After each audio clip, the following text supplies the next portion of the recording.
example I can think of is when we did that study to show the effect of love on DNA, we measured the fact that coherence in your heart causes DNA to braid. So here is, where's that study here? That DNA braiding is actually controlled by sound. So when you feel love, your DNA, your heart makes coherent harmonics. And your DNA is like a helix absorbing that charge. I lost the slide. And the percent to which your DNA can receive the energy of love, it receives it by braiding.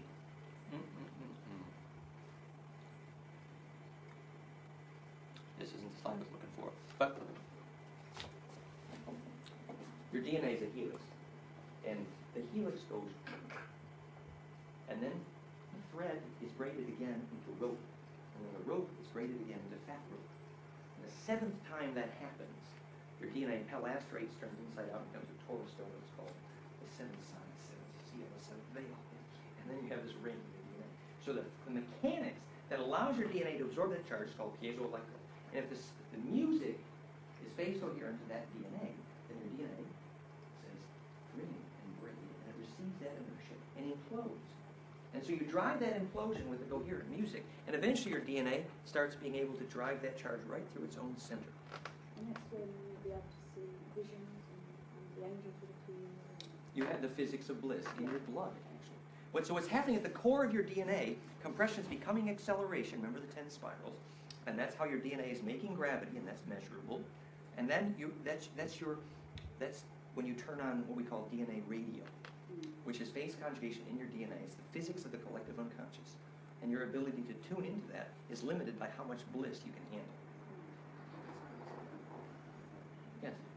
Gene Carter demonstrated that producing what he calls pure sound in a wooden timber frame building was producing very bright, clear orbs. Some of them moving very fast, some of them sheets of plasma. Right. And I saw this myself on the digital camera. That's great, yes. Absolutely. So if we define that process electrically, we see the environment became more phase conjugate, which enabled charge to be distributed efficiently. In liquids, it's called redox potential, or fractality. So fractality in liquid or air predicts how much life can exist. So now we have the technology to measure what air can make life. When you live in dead air too long, life goes away. So the reason you can't have bliss in air-conditioned air is because the metal fins in the air conditioner depleted the capacitance of the air. Yeah?